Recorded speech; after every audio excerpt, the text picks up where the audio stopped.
Bueno, vamos a abrir la carta a los Efesios. Yo estaba llevando una serie, estoy llevando una serie de la carta a los Efesios. La intención era de ir analizando esta palabra poco a poco, descubrir tesoros. Veíamos en esa introducción la riqueza, ¿no? La profundidad, el mensaje que tiene la carta a los Efesios. Es una carta escrita con una visión desde el cielo, decíamos, ¿verdad? Que revela esas cosas que a veces uno ni se las imagina, ¿no?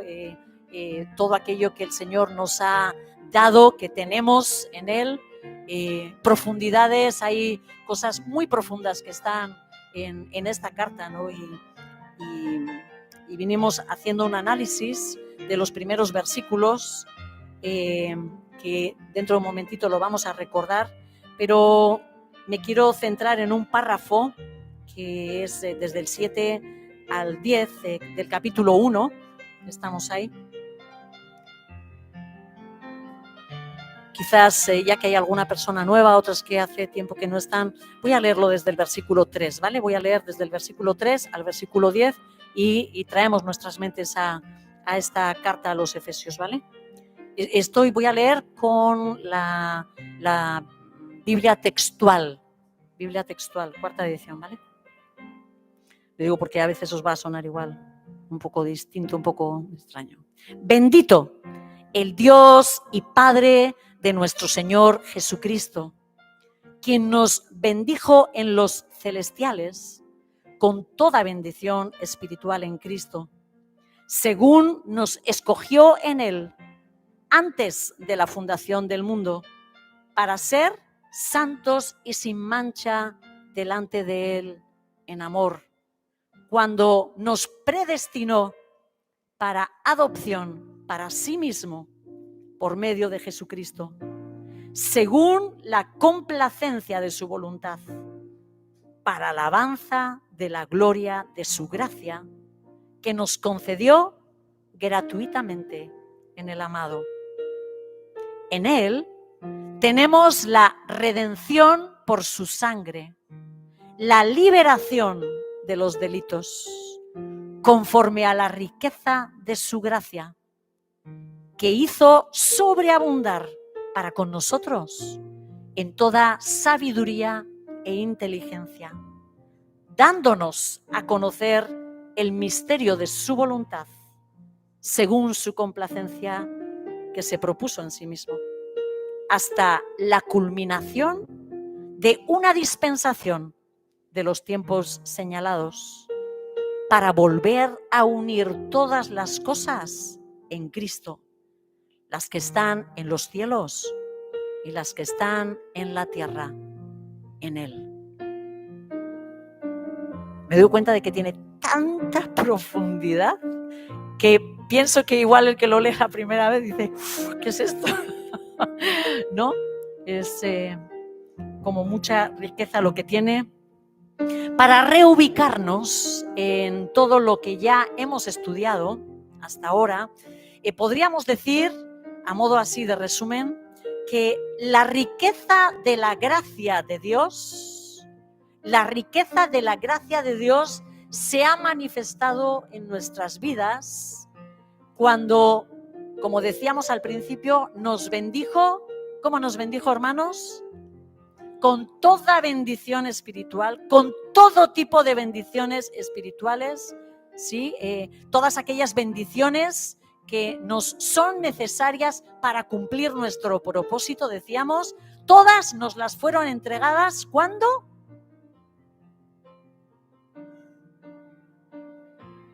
¿Cuándo? Desde la eternidad, en los lugares celestiales, ¿sí? Ya empezamos con esa preciosa verdad, ¿no? De decir, hemos sido bendecidos ya con todo desde el corazón de nuestro Padre antes, mucho antes de que nosotros mismos hubiéramos llegado a esta tierra. Otra manifestación de la riqueza de la gracia Dice que Él ha manifestado en nuestras vidas cuando nos escogió en Cristo. ¿Sí? Esa palabra es como que nos seleccionó, nos entresacó en Cristo. ¿Para qué? Para adoptarnos como hijos amados, ¿verdad?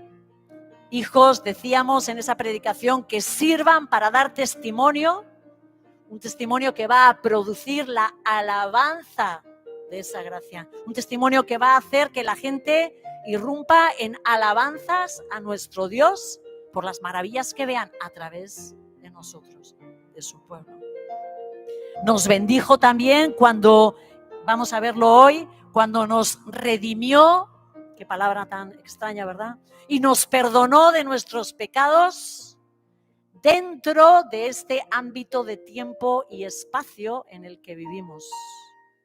¿Sí? Ha habido un momento en la historia de tu vida, de mi vida, quizás todavía no, pero en el nombre de Jesús lo vas a encontrar y vas a tener ese tiempo en el que Él nos ha perdonado, ¿verdad? Nos ha redimido. Y esto sería una parte principal de esa salvación que el Señor hace para nosotros. Y eso es, digamos, el medio para que luego nosotros podamos llegar a ser hijos de Él. Necesitamos pasar por este proceso de salvación, ¿no?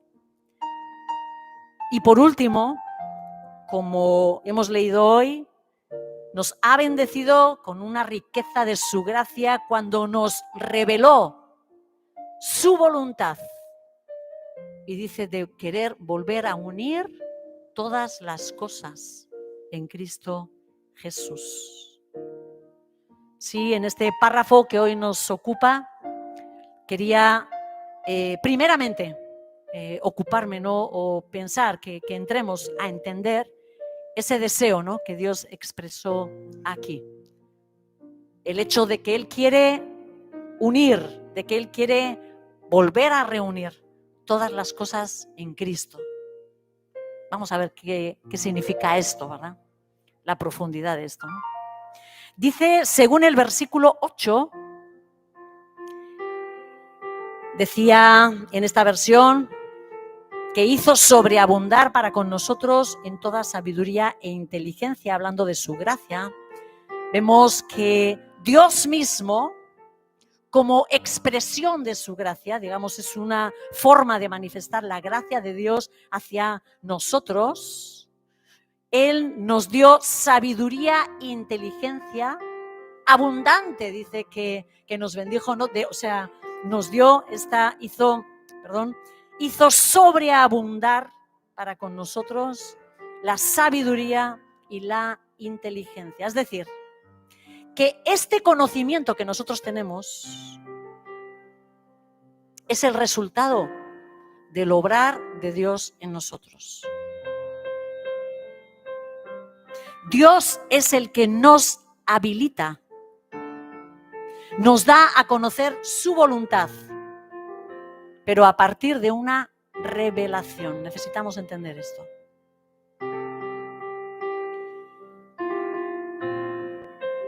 Cuando nosotros hemos sido reposicionados en los lugares celestiales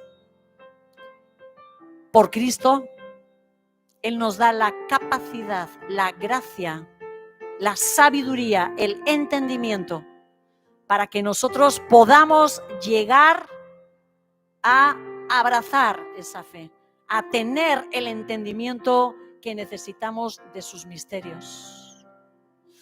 ¿Qué quiere decir esto?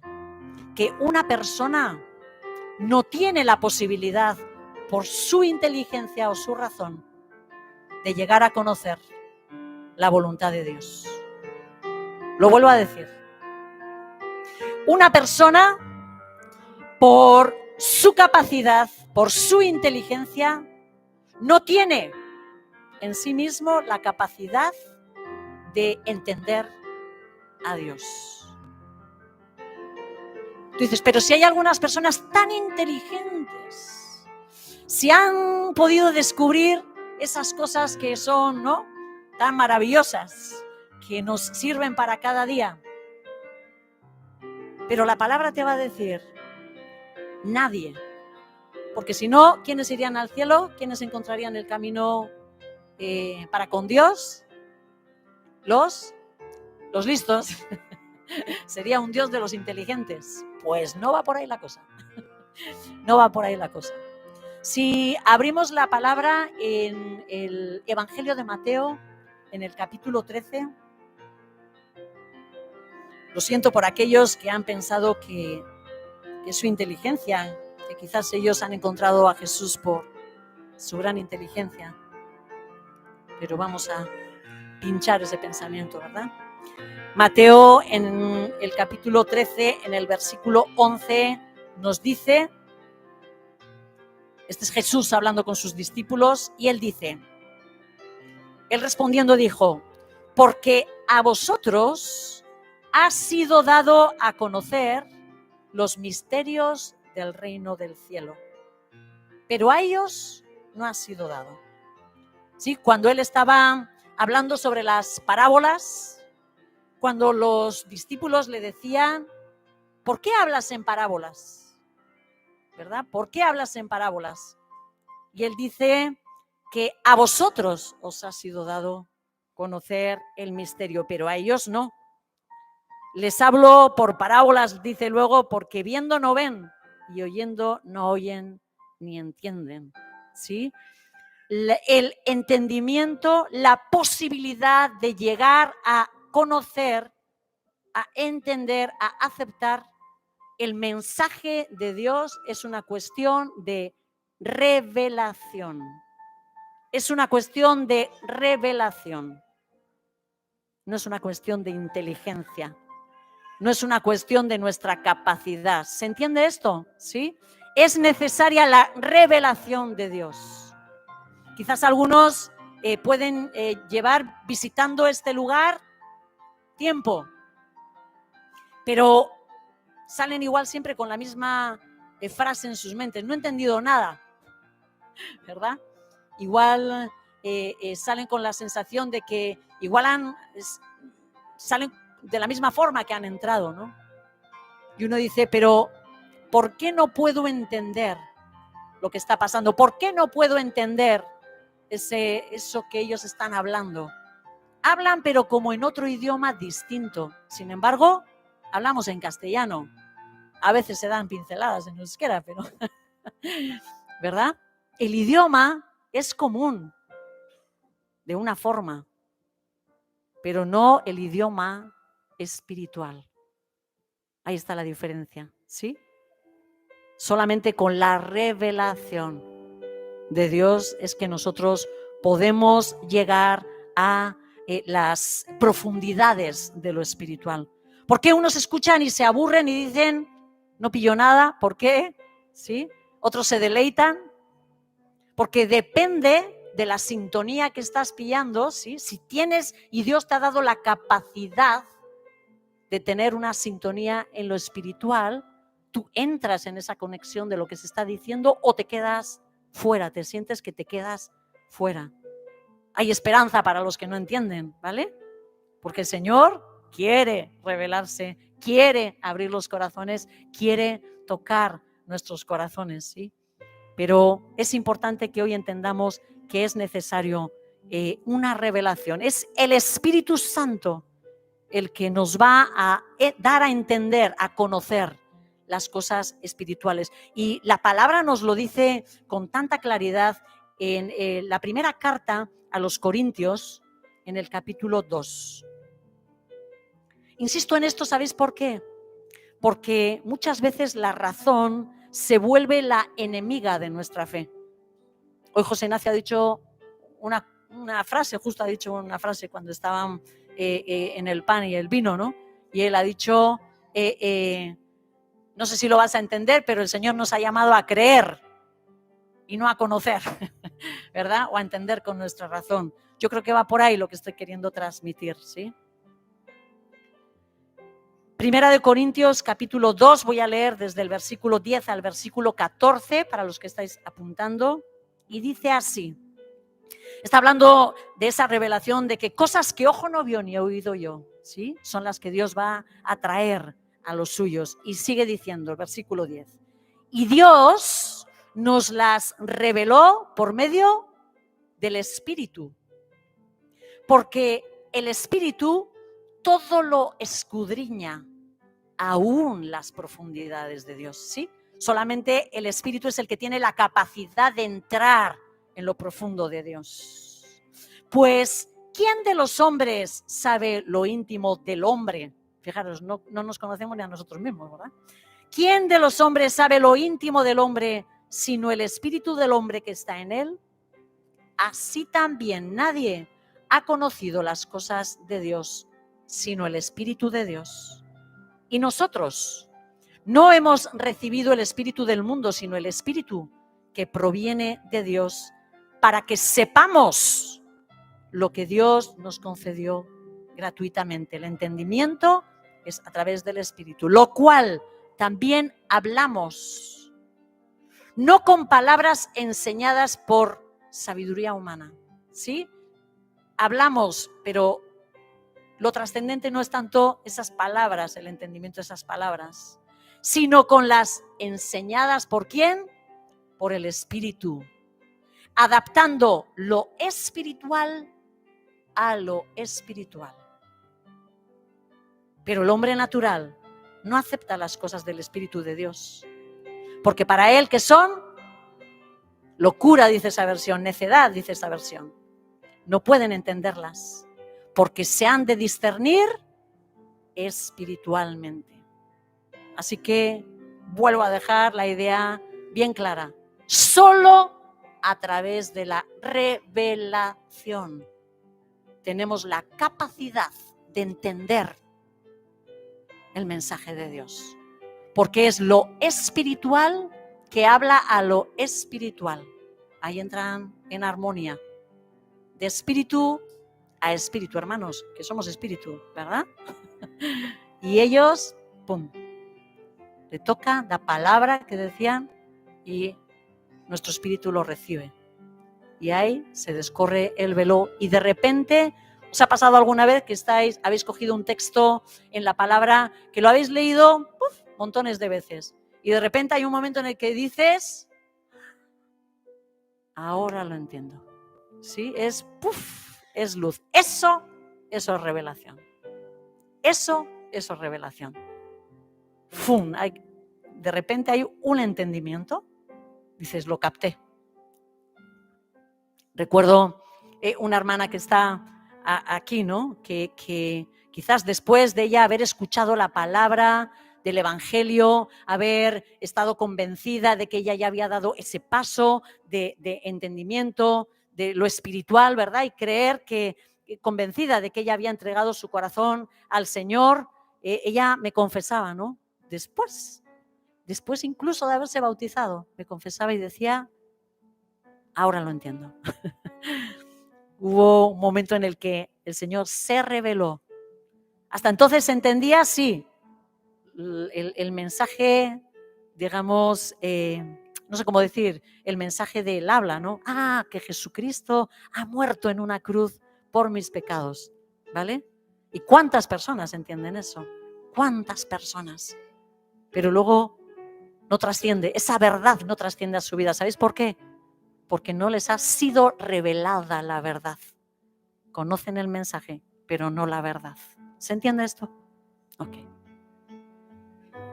La palabra que Pablo usa para describir lo que Dios quiere hacer es misterio, ¿verdad? Que aparece en el versículo 9, ¿no? Para conocer, dándonos a conocer el misterio de su voluntad. Esto hace referencia a algún plan divino que estaba oculto. Un misterio es algo que en un principio está oculto, un plan de Dios oculto, ¿verdad? Que luego es revelado por Dios. Y una de las cosas que necesitamos entender es que Dios va revelando su voluntad progresivamente, ¿sí? Dios no es un Dios que se ha revelado por completo.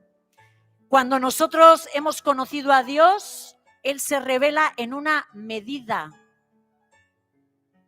Pero Dios es infinito. No hay fin para decir, ahora ya le entiendo a Dios, ahora ya le conozco.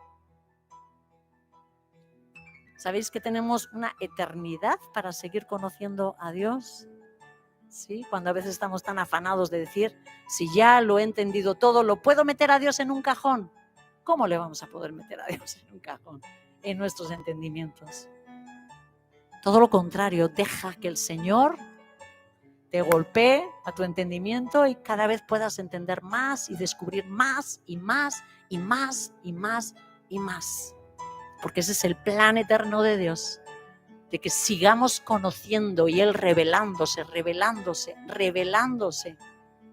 a nosotros progresivamente. Nosotros podemos ahora conocer mucho más y tener mucho más entendimiento del plan de Dios que el que lo podía tener Abraham o Moisés. No fue por entendimiento. La fe y los pasos de fe que ellos dieron, ¿vale?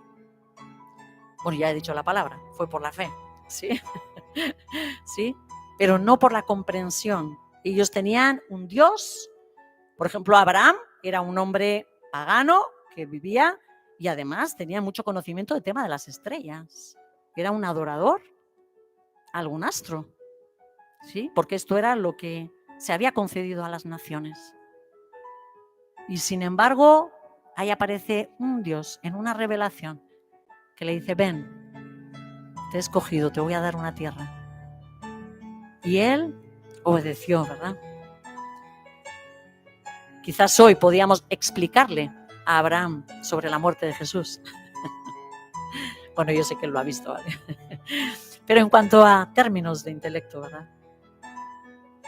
Pablo nos dice que esta voluntad de Dios que nos ha revelado es según su complacencia, según su beneplácito, dice otra versión. Yo creo que Valera dice según su beneplácito, como se propuso a sí mismo. Y esto lo que nos está indicando es que ese deseo de reunir nuevamente en Cristo todas las cosas es algo que Él lo va a cumplir sí o sí. ¿Y por qué enfatizo esto? Porque no toda la voluntad de Dios se cumple, hermanos. Que nos arranquemos de nuestra mente es una pena, y creo que lo he dicho alguna vez, todo lo que nosotros transmitimos sobre la soberanía de Dios se equivocó mucho en nuestras mentes y en nuestros corazones. Una cosa es que Dios sea soberano y otra cosa es que sí o sí siempre se haga su voluntad. ¿Vale? Ejemplo. Dios quiere que el hombre se salve, lo dice la palabra. ¿Sí? Porque Dios quiere que el hombre sea salvo. ¿Se van a salvar todos los hombres, hermanos? No. Esa es la realidad. ¿Vale? O sea, Dios, hay momentos en los que Él decreta, determina, como dice aquí, se ha propuesto en sí mismo. Es su voluntad, la cual Él va a por ello. Eso os aseguro que se cumple, ¿verdad? Cuando Dios determina algo, cuando Dios lo tiene en su propósito, eso se cumple. A veces yo pienso, ojalá si hubiera cumplido el propósito de esa Maite que Dios tenía en su corazón cuando me pensó y me diseñó y me creó en Cristo Jesús. Esa a la que le entregó todas las bendiciones espirituales. Pero la Maite que es ahora está bajo mi responsabilidad. Y os aseguro que no es esa que el Señor quiso, ¿verdad? Pero ahí voy, ahí estoy peleando para que así sea, ¿verdad? Quitando todo ese pecado de en medio, luchando porque no sea mi pensamiento, mi mente, mi pecado lo que le estorbe para todo ello, ¿no? Y os animo a que lo hagáis, a que le preguntéis, ¿cómo me has creado en la eternidad? ¿Quién soy yo en la eternidad? para que tú te veas como ese soldado, como esa intercesora, como ese ministro, como ese apóstol, como ese evangelista, como ese maestro, como ese profeta, ¿verdad? Ese que Él ha pensado para ti, ¿no? Pero esto sí, esto se va a cumplir porque el Señor lo ha determinado. Dice el versículo 10, hasta la culminación de una dispensación de los tiempos señalados. Qué frase más, no es retorcida, es como profunda, es cada término, ¿no? Reina Valera, los que tenéis Reina Valera, en el cumplimiento de los tiempos establecidos. Nueva versión internacional, para llevarlo a cabo cuando se cumpliera el tiempo. En esta frase aparecen 3 palabras. Iba a decir siento deciros, pero no siento deciros. Que estamos estudiando esta carta, sí, tenemos un profesor que él sí es entendido, en griego, etcétera, etcétera. Entonces os voy a transmitir lo que él nos ha enseñado, ¿vale? En esta frase aparecen 3 palabras claves. La primera, oikonomía. ¿A qué os suena eso? A economía, efectivamente, de ahí viene la palabra economía. Y esta palabra significa administración de una familia, de una propiedad, ¿sí? Se suele traducir normalmente como mayordomía, como administración, como comisión o dispensación, en este caso, por ejemplo. ¿Vale? Otra de las palabras que aparece en esta frase es la palabra pléroma. ¿Os suena igual a algo? ¿Pléroma? No. Significa rellenado, terminado, ¿sí? Y es una palabra, bueno, no me voy a meter en las profundidades, lo dejo ahí. Plenitud. Se puede traducir como plenitud, como cumplimiento, ¿sí? Como restauración también, ¿vale? Y la última de las palabras que aparece en esta frase es la palabra kairos. Kairos, correctamente. El tiempo. Esa palabra que se traduce como el tiempo señalado, dicen algunos, el kairos. Kairos es ese tiempo que es clave, es un tiempo que es fijado, es un tiempo apropiado para algo muy concreto. ¿Os acordáis cuando yo estuve hablando de la serie de los Moedim? De las fiestas del Señor. Y yo decía que los Moed, o el Moed, es el sinónimo a la palabra kairos en griego. Esto es para los que tomáis notas, ¿sí? A otros los confunden, ¿sí? Es un tiempo que Dios ha creado adecuado para algo, ¿sí? Quizás nosotros en nuestra vida podemos decir, el domingo en la mañana para nosotros es ese kairos de Dios, es un tiempo de convocatoria. Nosotros sabemos que el Señor nos está llamando y queremos responder a ese llamado y venir a adorarlo. ¿Se entiende esto? ¿Sí? Y es diferente a esa palabra cronos o cronos que solemos decir nosotros, que eso está relacionado con ¿qué? Con se traduce también tiempo, ¿vale? Pero ¿qué es un tiempo? Un tiempo de reloj. Tantas horas, tantos minutos, ¿sí? Eso es lo que es el tiempo cronos. Hay otra palabra, fijaros la riqueza del griego. Hay otra palabra que también la traducimos como tiempo, haion.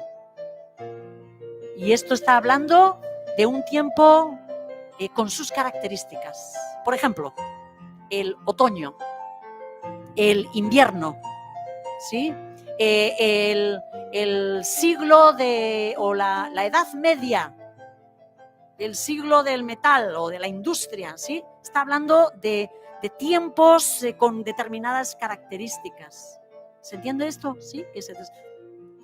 Entonces, no estamos hablando aquí en esta palabra, no estamos hablando de ese tiempo, sino un tiempo clave, un tiempo que Dios ha determinado para algo, ¿sí? Un tiempo Kairos. Así que entiendo de analizar estas palabras que lo que está queriendo decir Pablo es que hay un tiempo apropiado, un tiempo señalado para reunir todas las cosas en Cristo, cuando se cumpla en plenitud el propósito que Dios tiene para la dispensación que estamos viviendo. ¿Que cuándo se va a cumplir esto? ¿Cuándo van a ser reunidas todas las cosas en Cristo? No lo sabemos. No lo sabemos. Hay un versículo no lo vamos a mirar porque yo creo que no tenemos mucho tiempo, pero los que estáis apuntando en Romanos 11, 25, que dice que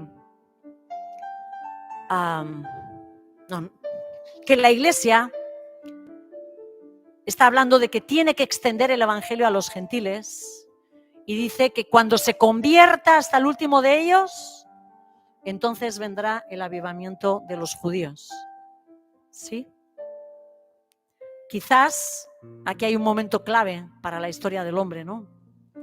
Cuando todos los gentiles, cuando todos aquellos que no somos judíos hayan alcanzado esa salvación, será un momento clave para la Iglesia.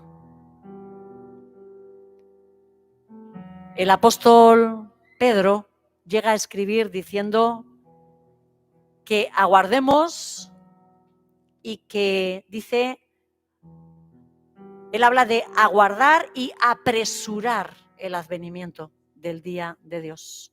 Como si este día se pudiera acercar, como si se pudiera acelerar, apresurar.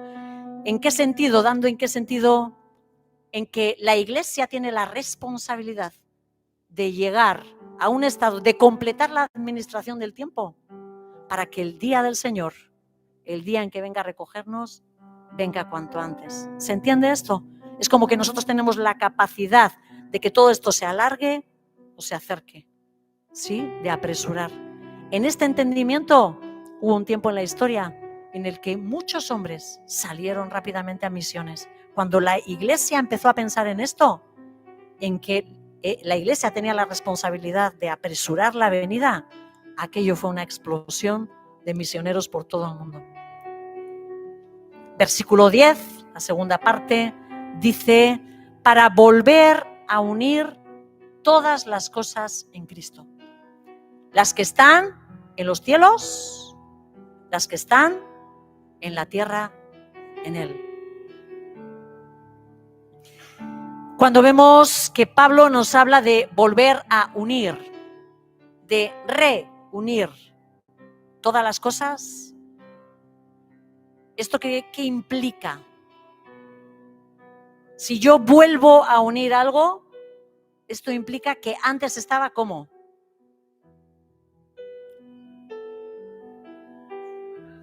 Separado, que está separado ahora, que ¿cómo estaba antes? Unido, volver a unir, reunir. ¿Se entiende esto? ¿Sí? Va a reunir, va a volver a unir, lo cual quiere decir que en un principio todas las cosas estaban unidas, hermanos, que todas las cosas estaban unidas, ¿sí? Si leemos, vamos a leer los 2 primeros versículos de Génesis.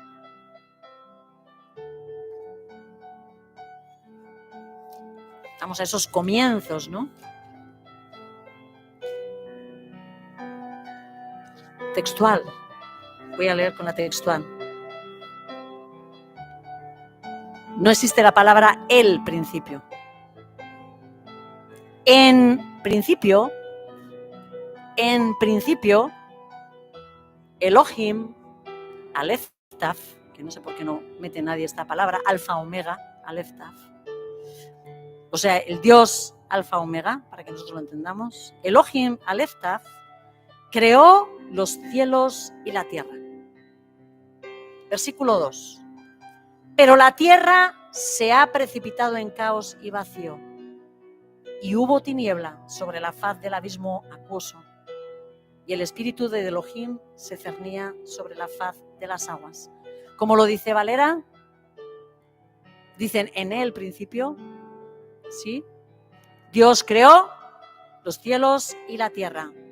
¿Cómo estaba la tierra? Dice luego, versículo 2, de repente estaba desordenada y vacía. Yo me quedé pensando, porque un estudio es cuando tú piensas cada palabra. Y yo digo, ¿cómo se puede haber algo desordenado si está vacío? ¿Se entiende esto?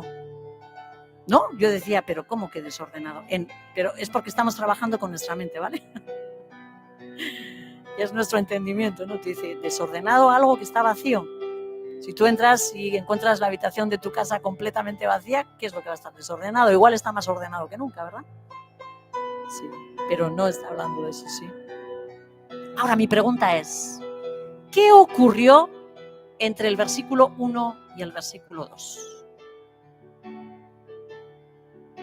Lo solemos leer de seguido, pero aquí hay algo que no cuadra. Estamos viendo la tierra desordenada y vacía, sin quedarnos ya con el matiz de lo desordenado, no. ¿Sí? La Biblia textual y otras hablan de que la tierra se había precipitado en un caos y vacío. ¿Es algo caótico lo que Dios creó? ¿Será que Dios crea un caos? Dios es un Dios de orden, hermanos. Dios es un Dios de orden, hermanos. Entre el versículo 1 y el versículo 2, algo ha pasado. Hay teólogos que proponen que algo ocurrió en ese cielo y tierra que Dios creó primeramente, que acabó mal, ¿verdad? Quizás en caos, tras un juicio de Dios.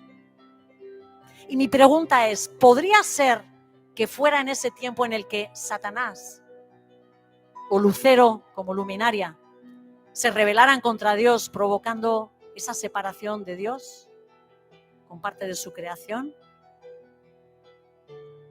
¿No? Que luego eso se rompiese y se desarraigase. Yo creo que por ahí va la cosa, ¿vale? Lo que sí sabemos seguro es que la separación y el caos volvieron a ocurrir en la creación cuando el hombre cayó en pecado, ¿verdad? Otra vez, ese hombre que Dios había creado para volver a tener esa comunión nuevamente con él, cayó en pecado y todo vino a desastre. El versículo que estamos estudiando en Efesios, sí, nos volvemos para Efesios. El versículo que estamos estudiando sugiere que cuando Dios creó los cielos y la tierra, desde el principio todo estuvo en armonía, en orden, unido a Dios, cumpliendo su propósito en un principio, ¿vale? Y la firme voluntad de Dios es que todo esto, cielos y tierra y todo lo que ellos contienen, vuelva a estar en armonía con Dios.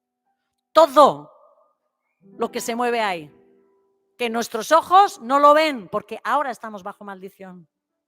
¿Sí? Hemos sido sacados de esa dimensión en la que estábamos, ¿no? En la que Adán y Eva estaban. Ángeles, seres espirituales, hombres, la naturaleza, el cosmos entero, unido nuevamente en una armonía debajo del control de Dios, ¿no? Del amor de Dios. Estamos hablando de la unión de cielos y de tierra. Y esto solo se va a producir a través de la obra de nuestro Señor Jesucristo. El versículo 10 dice textualmente de reunir bajo una cabeza. De reunir bajo una cabeza. Y algunos lo han traducido o recapitular todas las cosas. Y la frase dice textualmente las sobre los cielos y las sobre la tierra.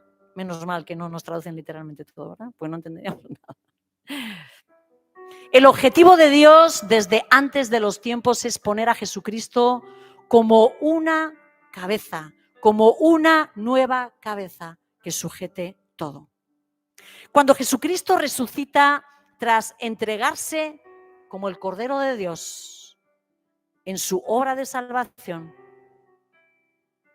le dice a sus discípulos, toda potestad me es dada, ¿dónde? En los cielos y en la tierra. Y Pedro le dice a Jesús, voy a leer el versículo, o los que estáis apuntando, 1 de Pedro 3:22. Quien habiendo subido al cielo, está hablando sobre Jesús, quien habiendo subido al cielo está a la diestra de Dios y a él están sujetos ángeles, autoridades y potestades. Así que Jesús, victoria en la cruz, pasó a ser de cielos y tierra. ¿Sí? En Hebreos nos dice, todo lo sujetaste bajo sus pies, porque en cuanto le sujetó todas las cosas, nada dejó que no sea sujeto a él, pero todavía no vemos que todas las cosas le sean sujetas.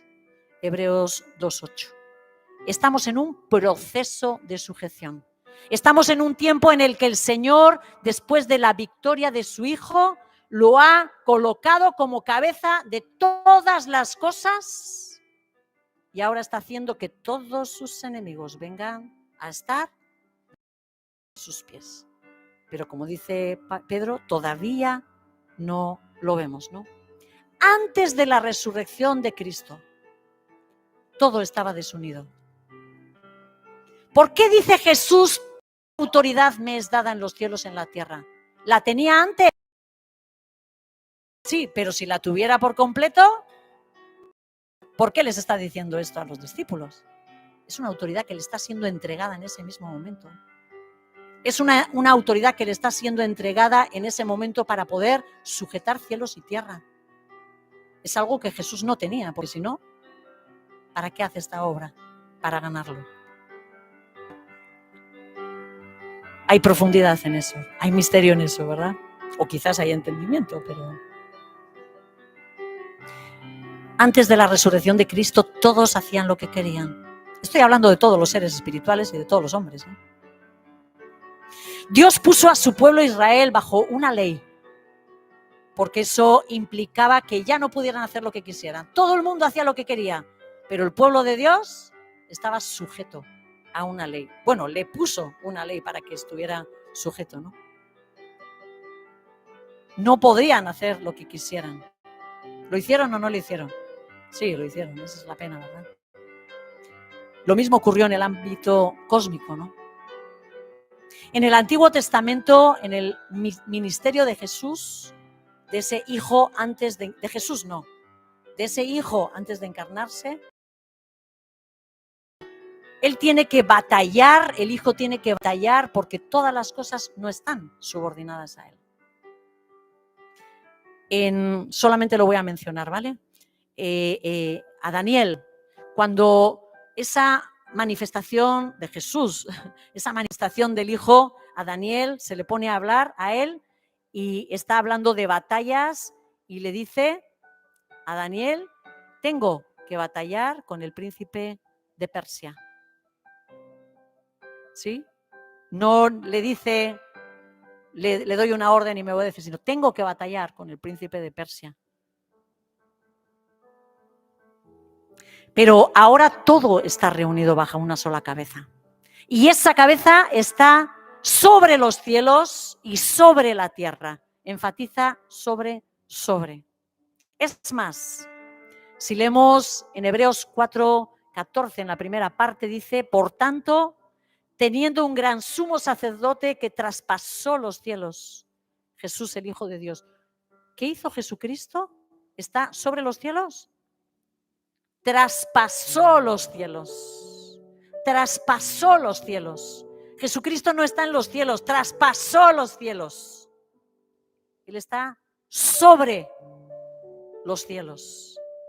¿Sí? Fue exaltado sobre los cielos. Esto quiere decir que Jesús lo trasciende todo.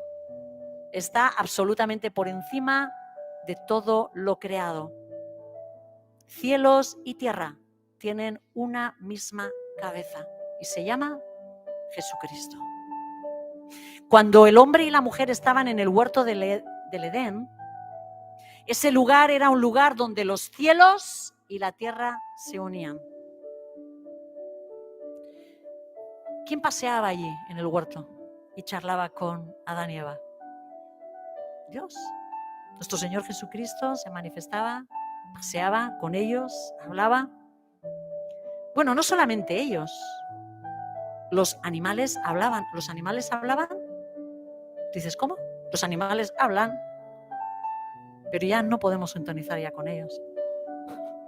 Ya no entendemos el lenguaje de la naturaleza, no podemos entendernos. ¿Los animales hablaban o no?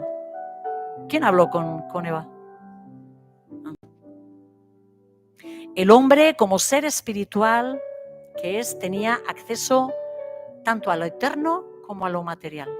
¿Sí? El diseño de Dios es unir esto que Él ha hecho, esta creación preciosa, con lo eterno. Que todo eso espiritual que para nosotros a veces es tan ajeno, esté en medio de nosotros. Que nosotros entendamos y podamos entrar en esa, o sea, estemos caminando en esa dimensión espiritual, de forma que vamos a tener comunión con los ángeles. ¿Si habéis leído alguien Apocalipsis? ¿Quiénes están ahí en esa...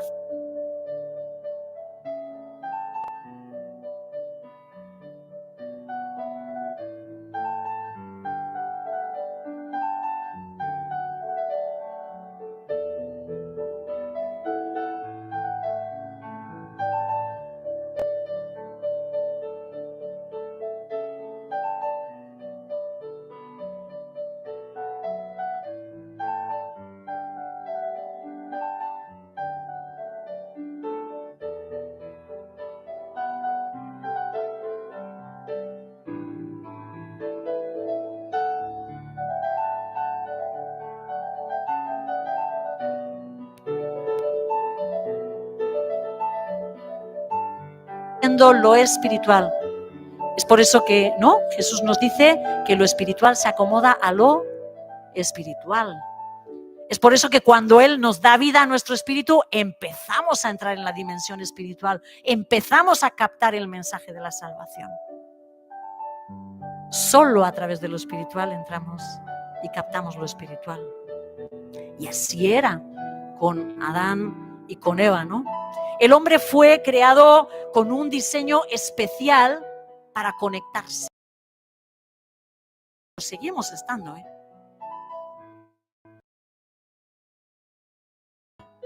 ¿Cómo nos dice, cómo nos describe la palabra creados? Creados del polvo, que eso es una dimensión, ¿no? La dimensión material. Pero qué bonito, ¿qué es lo que Dios puso? ¿Cómo le dio vida a ese polvo? ¿Y qué es el soplo? Sino espíritu. Sí, lo eterno. Fue creado en la creación del hombre, ¿sí? Le dio vida. Y la vida está en ese espíritu, ¿verdad? El aliento de Dios. Somos unión de cielos y tierra, hermanos. Y así lo tenemos que entender. Somos la unión de cielos y tierra. El diseño del hombre es la unión de cielos y tierra. El Señor quiere que nosotros seamos esos que conectamos el cielo con la tierra. Y esto le fue quitado al hombre con la caída. Pero a través de Cristo Jesús, a través de la nueva posición que Jesucristo ha tomado en el universo, Él, el Dios hecho hombre, nos quiere restaurar para que nosotros, el linaje de Jesús, los hombres, Dios, ocupemos como iglesia el papel que quiso para el hombre desde el principio. Iglesia, somos llamados a algo tan sublime, tan sublime. ¿Cómo consigue el Señor volver a conectarnos con el cielo? Colosenses, capítulo 1, versículo 20.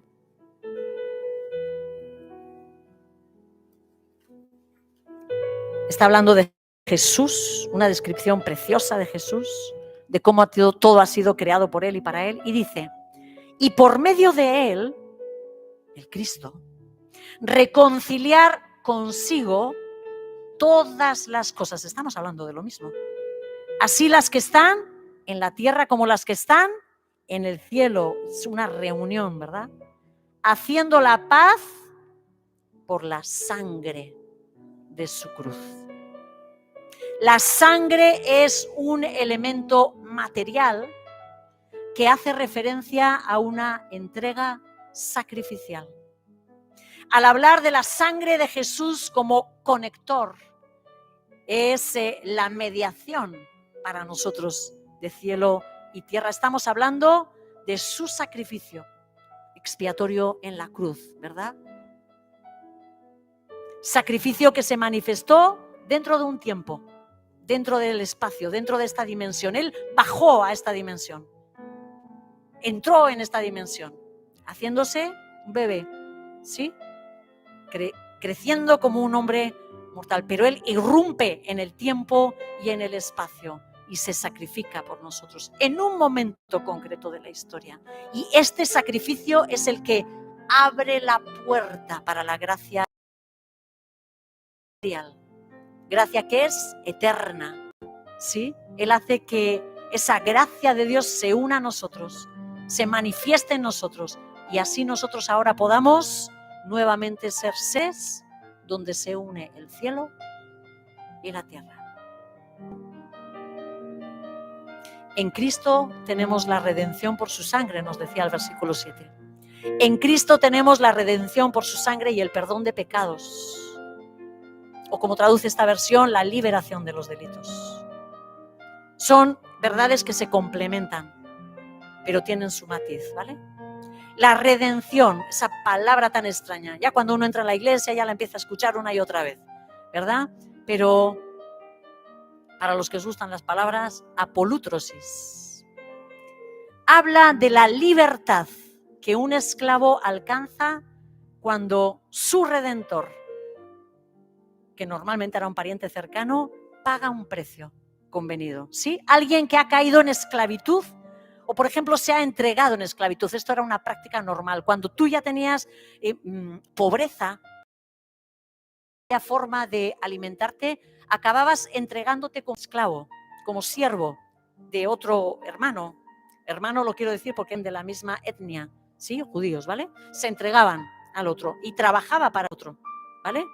Si alguien, un pariente tuyo, venía y pagaba el precio de la redención, tú quedabas ya liberado y podías volver a tu vida, ¿no?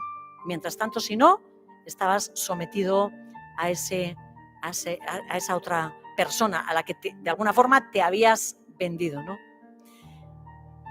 Eso es lo que hizo Jesús por nosotros. Pagó el precio. ¿De quién éramos esclavos? Igual tú te preguntas, ¿yo esclavo? ¿De qué? Pero si yo he entrado aquí libremente, ¿verdad? Y voy a salir, nadie me va... ¿De qué estoy cautivo? ¿De qué estábamos cautivos? Sí, estábamos metidos y a veces todavía se nos notan las cuerdas, que yo creo que arrastramos las cadenas, estábamos sometidos al reino de las tinieblas. Satanás era nuestro padre. O actuábamos así porque hacíamos todo lo que a él le gustaba.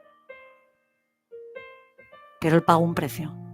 Dijo, hasta aquí. Este es mío. Y así ese dueño, ese antiguo dueño que teníamos, no nos puede reclamar, aunque hace de las suyas, ¿verdad? Para no soltarnos. El perdón de pecados apunta hacia la realidad de que la obra de Jesús no solamente nos libra de la condena, escuchar esto, hermanos, sino que nos libera de la culpa.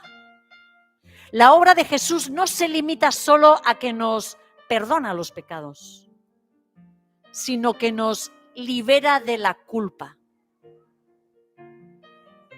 Para entender, una persona que roba, que suele robar, ¿vale? Una persona a la que le han pillado robando, ¿no?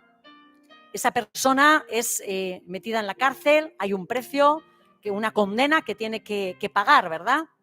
¿Sí? Podría ser, como es el indulto, por ejemplo, podría ser de que alguien pague o diga, bueno, yo voy a cumplir los años de condena. Un indulto no nos sirve como ejemplo, porque el indulto sería simplemente que una palabra de Dios hubiera dicho, ya está, se borran todos estos pecados. Y eso no fue así. No fue así. Por eso no podemos venir tan alegremente a decir, no, Señor, no, sí, bueno, Él me perdona todo, me perdona. Cuidado porque este perdón tiene un precio, ¿vale? Alguien tuvo que pasar los años de condena dentro de la cárcel que nosotros hubiéramos merecido o que ese ladrón hubiera merecido, ¿vale? Este es Jesús. Este es el sacrificio que hace. Pero es que la obra de Jesús no solo se queda ahí. Porque yo saldría a la cárcel, pero si he sido yo quien he robado el banco, ¿seguiría siendo qué? Ladrona. La obra de Jesús determina que Él me libera de esa condenación, de esa palabra, de ser ladrona.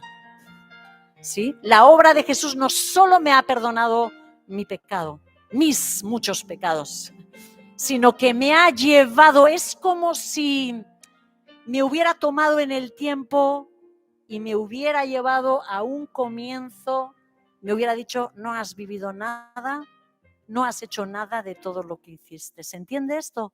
Me lleva al estado primario, justa, y me declara justa, justificada.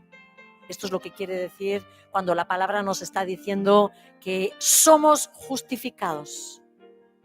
La obra de Jesús es impresionantemente profunda, ¿sí?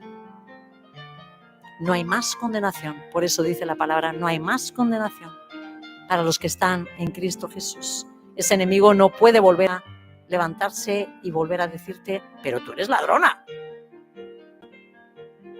Te han perdonado los pecados, pero tú sigues siendo ladrona, ¿sí? El Señor nos arranca esa culpa. No hay condenación. Jesucristo comenzó la reconciliación del cosmos. Esa reconciliación del cosmos con Dios desde que Él resucitó. La Iglesia necesitamos ser conscientes de nuestro papel, porque nosotros somos los colaboradores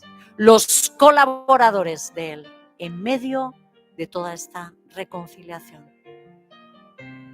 ¿No sabías qué hacías aquí en la tierra? Pues ahora te lo digo. Si el Señor puso tus ojos en ti, tenemos mucho trabajo que hacer. Somos los colaboradores de Jesucristo. Nosotros debemos trabajar, hermanos, para que el universo, tu familia, nosotros, la Iglesia, tiene que trabajar para que el universo entero tenga muy claro que Cristo Jesús es la cabeza de todo. No solo de nosotros, de la Iglesia, sino del cosmos entero. Ellos, muchos, todavía no lo saben. Lo voy a decir. Muchos demonios todavía siguen a Lúcifer, a Satanás, engañados, porque él dice que él es el que gobierna el universo. Y yo creo que cuando ellos miran para la tierra, no ven ni escuchan a nadie que les diga otra cosa. Lo ven quizás a Jesús, no sé, por el testimonio nuestro, ¿qué creéis que dirán? ¿Que Jesús es el dueño del universo? ¿Cómo nos verán esos seres espirituales a nosotros? ¿Cómo nos ven esos seres espirituales a nosotros? Como esos hijos de poder que les ponen los límites y les dicen, ¿que tú me vas a mí a robar mi familia? ¿Qué? Espérate, que tú no sabes con quién te estás metiendo. ¿Esos somos nosotros? ¿O nos acobardamos y decimos, ay, no me hables de las cosas espirituales, que me da mucho miedo? Y ellos a sus anchas. Hermanos, es nuestra la responsabilidad de declarar a los cielos, no solo a la tierra, que esa más o menos lo sabemos, ¿verdad? A los cielos, a los cielos, a los cielos que nos están viendo, porque nosotros no llegamos normalmente a esa dimensión, pero de esa dimensión sí se nos ve a nosotros. A ellos les tenemos también que decir y dar testimonio de quién es Jesucristo. Que no se nos olvide, que no se nos olvide. Levantémonos en nuestro papel de conectores, en nuestra labor de sacerdotes. ¿Te sirve captas esta palabra? Mediadores, sacerdotes. Eso es a lo que el Señor nos ha llevado, para acercar el mundo y el cosmos, ¿a quién? A Dios. Sublime responsabilidad. Mediadores para que el Señor haga ese plan de que el mundo entero, el cosmos entero, se sujete debajo de sus pies. Señor, y te damos inmensas gracias, Señor, porque tú has determinado en tu corazón que nosotros seamos esos agentes de reconciliación. Gracias por esta responsabilidad de tu iglesia. Clamamos, Señor, que en el nombre de Jesús nos abras el entendimiento, Señor. Eso que se ha vuelto un misterio, Señor, porque la iglesia misma lo ha tapado. Señor, salga nuevamente a la luz, Señor. Son tiempos ya difíciles, son tiempos avanzados, Señor. Abre los ojos de Casa de Oración, abre los ojos de tu iglesia, Señor, en el País Vasco, en España, en el mundo entero, Señor.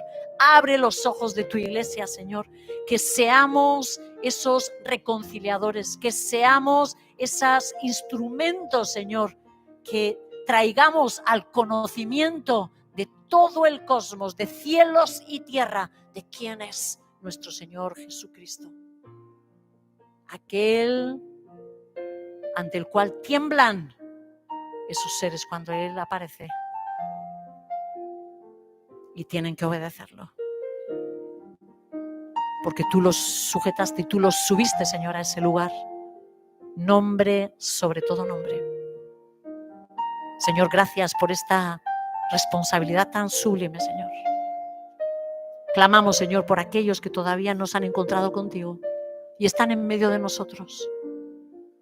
Te rogamos, por favor, que palabras de poder y tu Santo Espíritu, Señor, sean entrando y penetrando en el alma de estas personas para llegar a dar vida a su espíritu, Señor, y te puedan conocer. Libera, amado Espíritu Santo, entendimiento. En el nombre de Jesús. En tierras vivas escogiste habitar.